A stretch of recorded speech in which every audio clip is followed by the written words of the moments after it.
Ignition sequence starts. 6, 5, 4, 3, 2, 1, 0. Liftoff. We have a liftoff.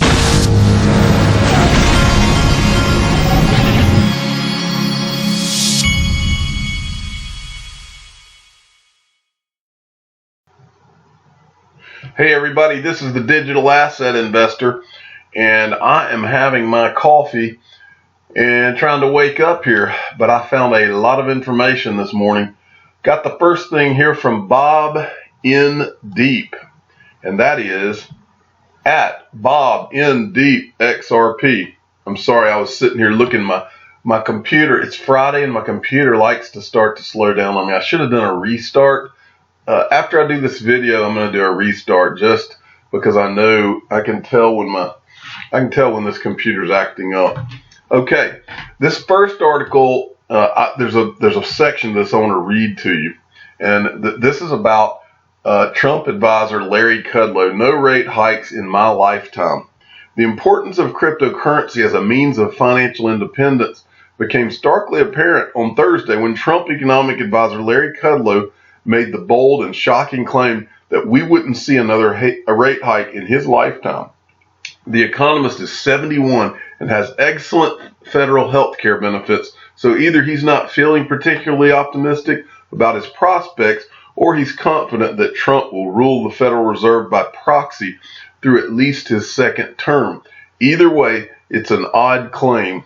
And then it says, of course, we know the real reason he threw cold water on the rate hawks. He's trying to make sure the stock market is as pumped as possible for Trump 2020 so he can keep his job. Kudlow's economic plan also requires a desperately weak dollar to keep foreign investment funding the debt hole Trump blew open with the recent tax reform.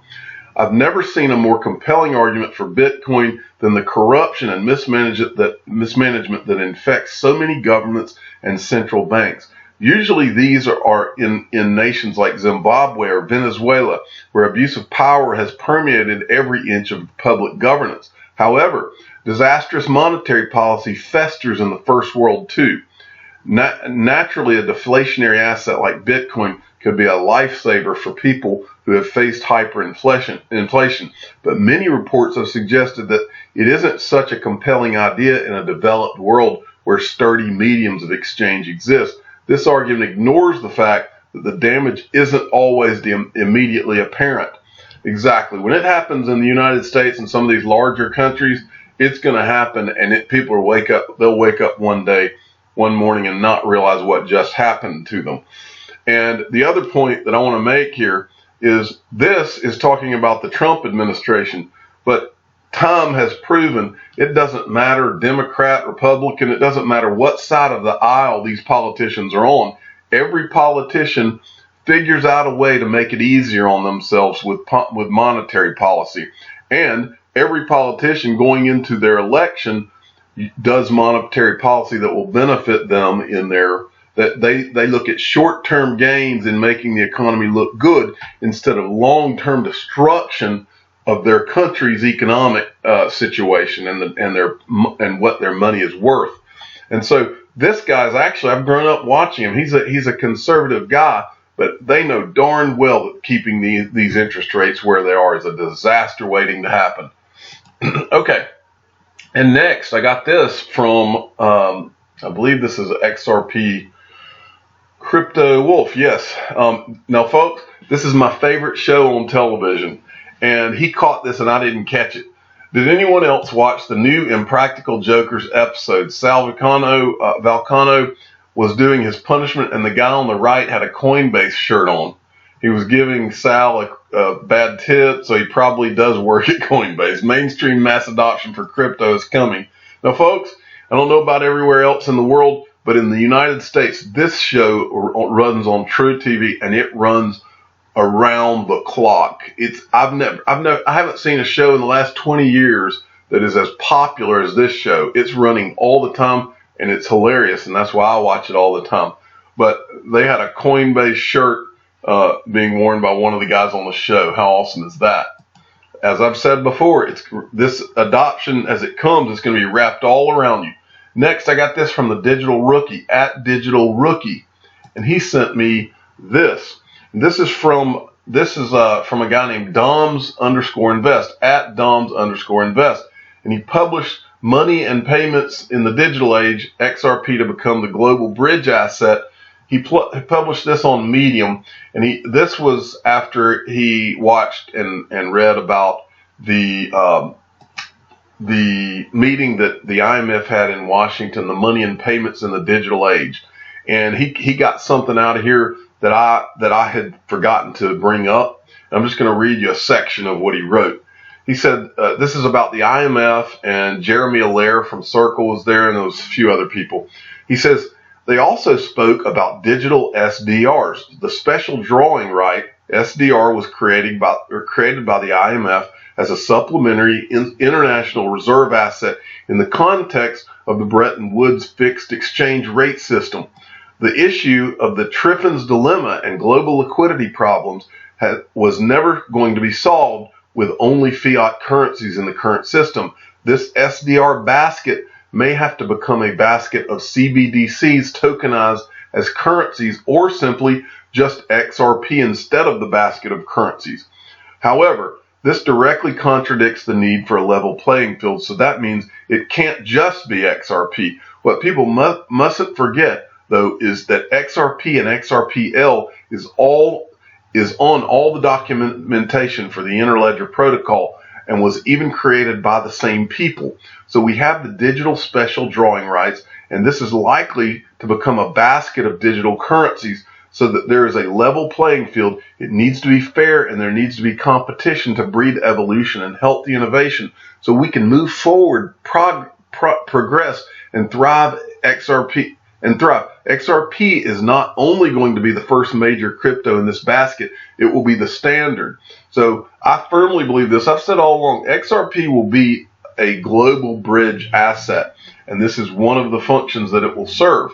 And it's the greatest digital asset ever created, so why would it not be in this SDR basket? But really good article, but it shows you a much bigger picture for what is going on, folks. Next, from XRP James T. At XRP James sent me this. This is important, folks. Now, I mentioned the other day, you keep hearing about Binance, they're opening a decentralized exchange. You keep hearing this word decentralized and decentralized exchange. Well, here's where that's important. And where it's important is until now, everything that you've ever done has been controlled by one country or another in terms of what you can do, how you can invest, what you can invest in, and there's all sorts of government rules.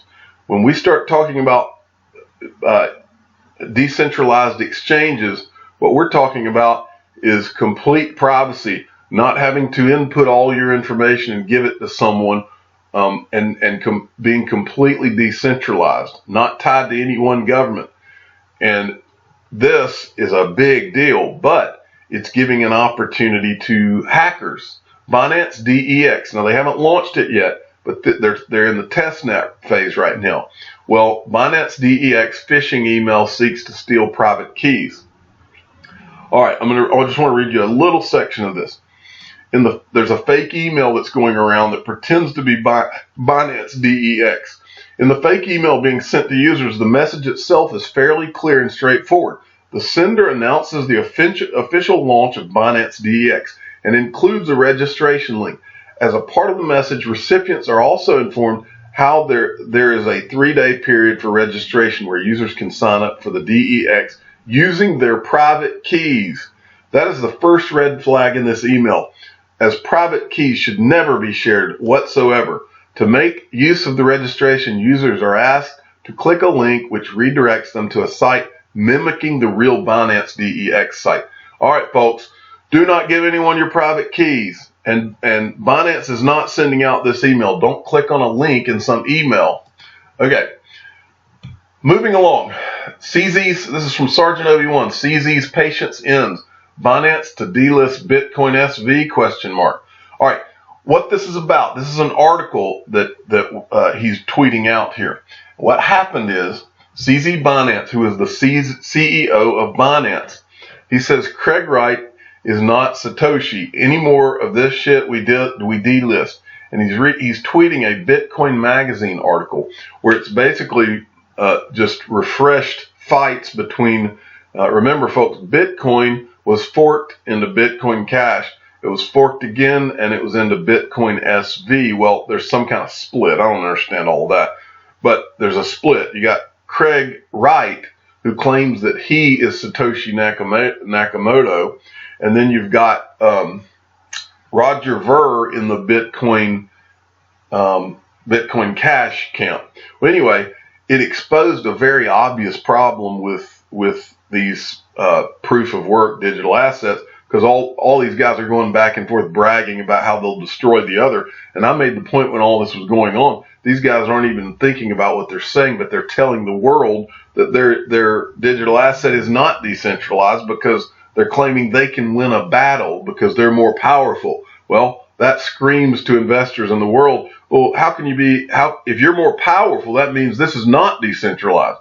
Well, I think that CZ Binance got angry about this because it caused Bitcoin to tank. And I believe that's what he's getting at here. He's tired of this whole war and everything. So he says, we'll just delist if you guys keep fighting over all of this.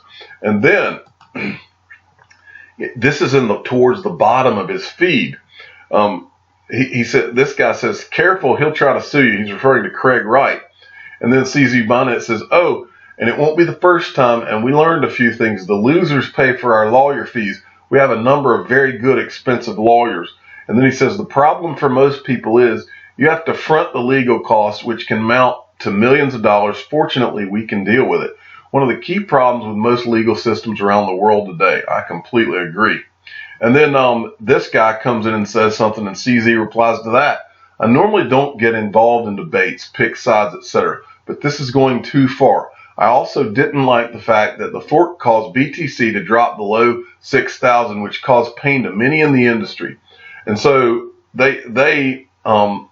he's basically angry, from what I can tell here, that these guys are causing a fight. I think he probably knows that they're exposing a major flaw in proof of work, and he knows it's not good for anyone.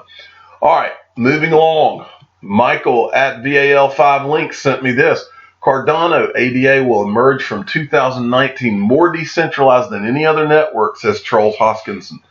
And this is an article from AMB Crypto. Just wanted to read you a couple. This guy's extremely intelligent. I wanted to read you a couple of quotes from Charles Hoskinson. If you have physical control like the one on proof of work, then the government or anyone else can seize a particular warehouse or commodity using force. Proof of work can also expose the networks to Goldfinger attacks, where one of the two networks built on proof of work can destroy the other chain if the former has 51% of the total hash power. Just like the mercenaries in ancient Rome, the members of the mining pool will realize that they will make more money if they do something else, like destroying the chain rather than uplifting it. And then he goes on to talk about Cardano 1.5 and how it's going to make it further decentralized. I'm telling you, Cardano that's my pick for 2000. After XRP, Cardano is the one, in my opinion.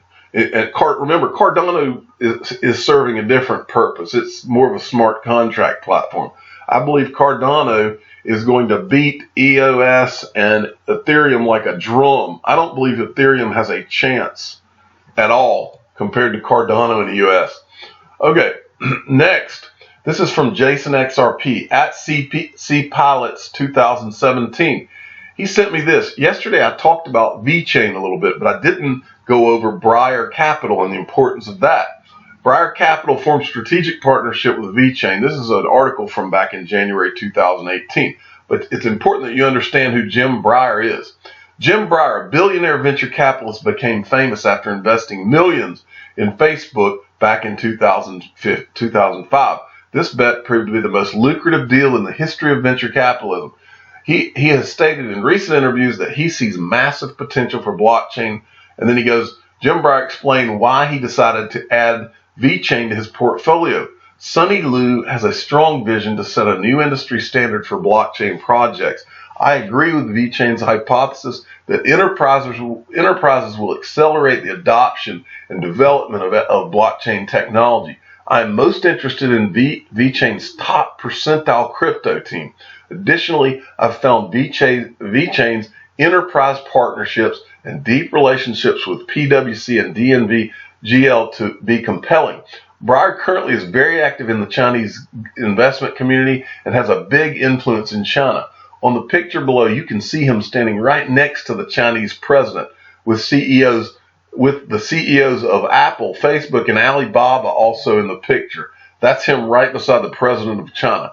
I think, folks, that Vechain must be doing something huge. These are the kind of things I look at. It's impossible for you and I to be able to know what some of these billionaires know is going on behind the scenes.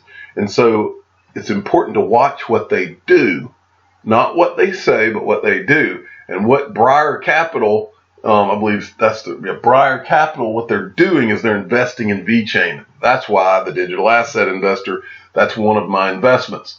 Next, I wanted to show you this. This is huge, folks. Watch this. This was from Trade Talks. It's a video where this girl from NASDAQ is interviewing this guy, and he's from Arca. He's from Arca, which is a full-service investment management firm offering institutional caliber products to confidently gain exposure to digital assets. Well, usually I'll just look at a video like this and say, okay, just another company coming into digital assets. Well, I decided to go look at his website, and look what I found when I went to his website. I found an SEC regulated stable coin that pays interest. The Arca UST coin tokenizes U.S. Treasury bonds in order to create a regulated, thereby safer stable coin that pays interest. They have tokenized Treasury bonds, folks. I keep telling you, what you're about to see is they're going to tokenize the world. We talked about SDRs earlier in this video. The world is about to be tokenized, and XRP will have trading pairs with all of these tokenized assets.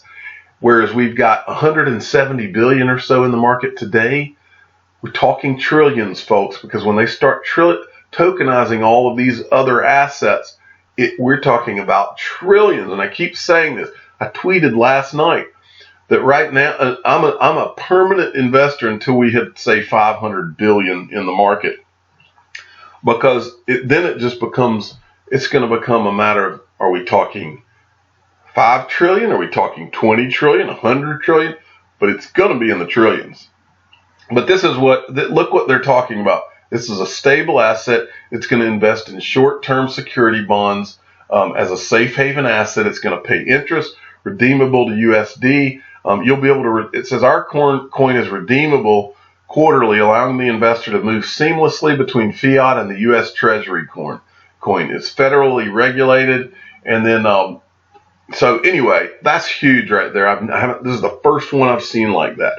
I'm the digital asset investor. I'm not an investment advisor. This is for entertainment purposes only. Please subscribe, hit the like button, tell your friends and family that that Treasury bonds have now been tokenized. Thank you for listening.